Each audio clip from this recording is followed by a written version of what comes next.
Hola, mi nombre es Soleil Bernal, soy cineasta y soy Asperger. Hola, esto es Aspergirls y hoy vamos a ver las características específicas en las niñas con síndrome de Asperger. ¿Por qué nosotros recibimos diagnósticos tardíos o confusiones en el diagnóstico? Precisamente porque los parámetros están mucho más orientados hacia lo que es el diagnóstico en varones y nosotras no compartimos parte de lo que es ese diagnóstico.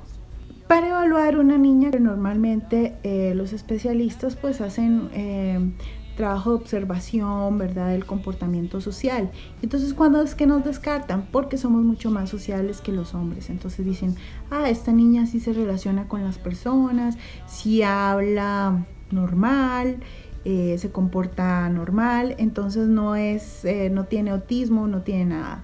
Sin embargo, cuando dentro de este cuadro se analizan comportamientos mucho más íntimos en su casa, con, digamos, las personas con las que se relaciona más, entonces ahí es donde realmente se puede empezar a evidenciar las características. Una de esas, por decirte, es el problema de sociabilización y esta ingenuidad. Esta palabra ingenuidad básicamente es porque precisamente no podemos leer a las personas o leer sus emociones o incluso interpretar nuestras propias emociones. Entonces les voy a contar una anécdota. Cuando yo estaba al final de mi niñez en la escuela, tuve un episodio con una niña que se llamaba Shirley.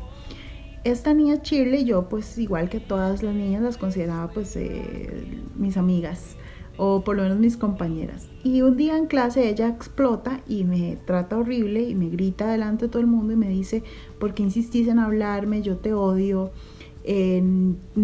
Como quien dice, te he pedido 1000 veces que no me hables, que me caes mal y tal. Entonces yo quedé bloqueada, que es algo muy común en nosotras, o sea, quedamos ante una cosa así, no sabemos cómo reaccionar y normalmente quedamos bloqueadas. Después de eso, entonces, las compañeras de clase me empiezan a decir, ay, sí, pero es que qué terrible, cómo no te diste cuenta, si ella te decía cosas, si te hacía unos ojos, si te insinuaba esto o el otro, o te decía cosas feas, es que no entendemos por qué seguías tratando de ser su amiga. Y el profesor que estaba en esa clase me decía, oye, qué bien, vos te lo tomaste con tanta madurez y seguís aquí en las clases y has, como dice, ignorado este maltrato, lo has manejado muy bien, eres una niña muy madura. Pero en realidad no era ni una cosa ni la otra. Lo que era simplemente yo no había entendido absolutamente nada de lo que estaba pasando.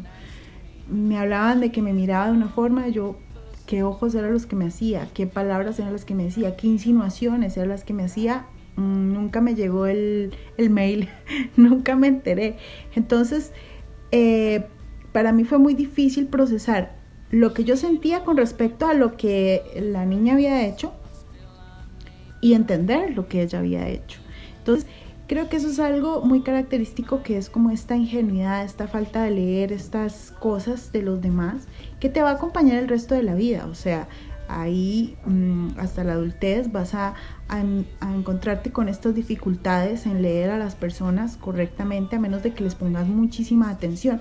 Pero si estás en otra cosa, estás muy concentrado en el trabajo, muy metido en una actividad, normalmente no te des cuenta o ni siquiera te enteres. Por ejemplo, algo que me pasa también muchísimo, no te enteras de nada.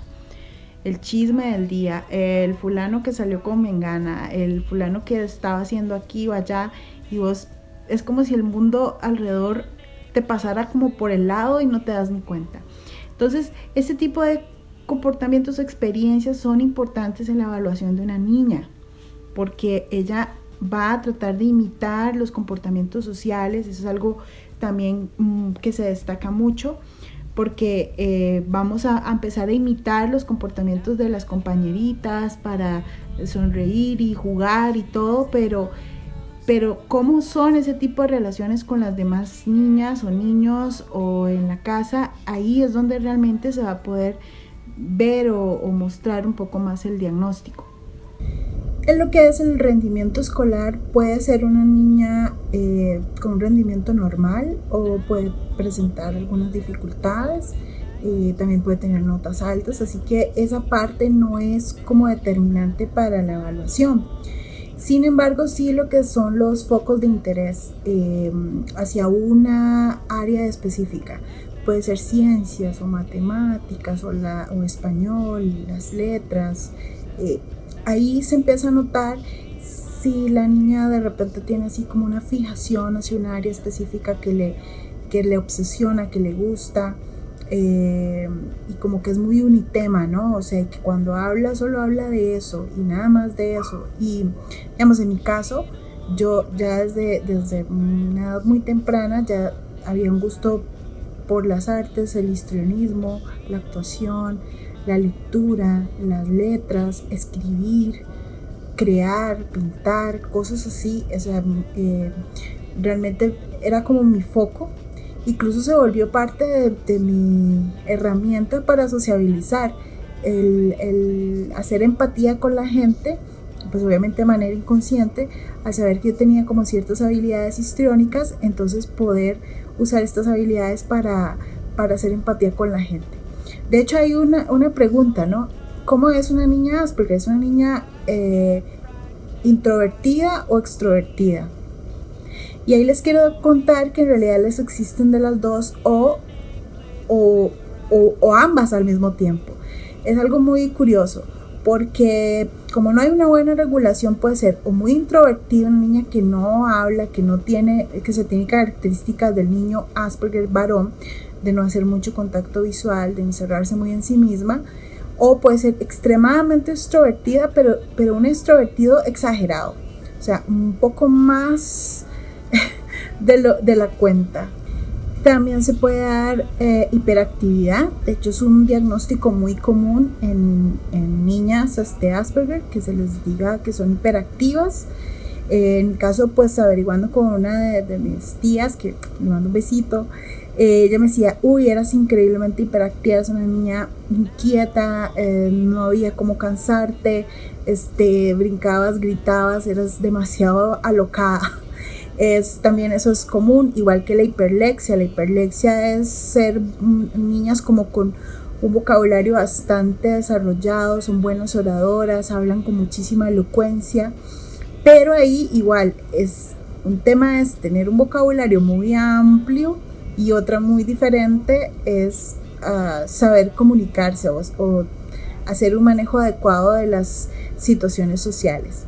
Con respecto a los juegos, se habla de que en las niñas Asperger hay como variedad de juegos, ¿verdad? No son como tan específicas en hacer, por ejemplo, esto muy común en los niños, que es como hacer estas hileras de organizar los juguetes de una forma o cosas así. Sin embargo, sí, se ha visto en algunos estudios que nos gusta jugar con Legos. A mí sí, igual me encantaba jugar con bloques, con Legos, armatodos y armar casitas y cosas y construir.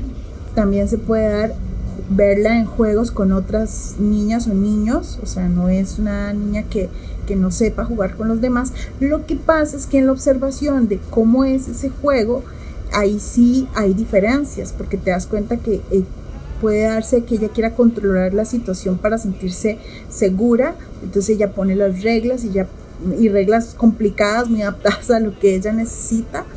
También puede ser que haga juegos en solitario y los disfrute mucho y no le apetezca tampoco o no tenga como una necesidad de hacer juegos con un montón de personas.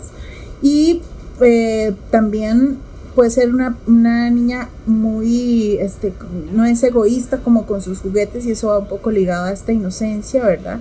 No es como que tiene esa cosa de no, sino que más bien incluso hasta regala cosas, es como muy desprendida, y puede ser tomada como, es como muy solidaria y todo, pero bueno, es parte de estas características. La detección en niños realmente es todo un tema de investigación y es un poco complicado. La mayoría de las mujeres Asperger somos diagnosticadas de adultas o en la adolescencia. difícilmente en los primeros 3 años de vida, a menos de que presenten algo como en mi caso, que fue no hablar, pero es bastante complicado. Yo, digamos, le digo a las mamás con las que he conversado y todo en estas redes sociales, es que no vean el Asperger como una limitante o que va a ser una adulta con demasiadas dificultades. Creo que si se le vende esa idea a la niña, posiblemente vaya a desarrollar estos pensamientos. Creo que lo que hay que hacer es como ayudarla a expresarse, o sea, es como les decía desde el principio del video, no es que hay una pastilla como mágica que ¡pum!, te la tomaste y ¡ay, ya no tengo!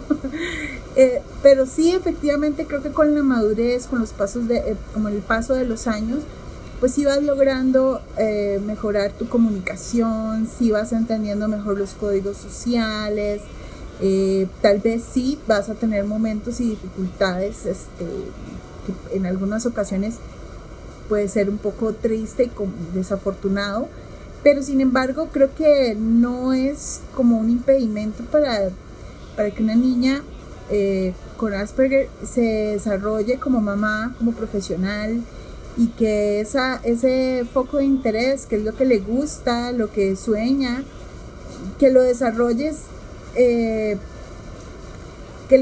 sin límite y que pueda ser exitosa en lo que hace.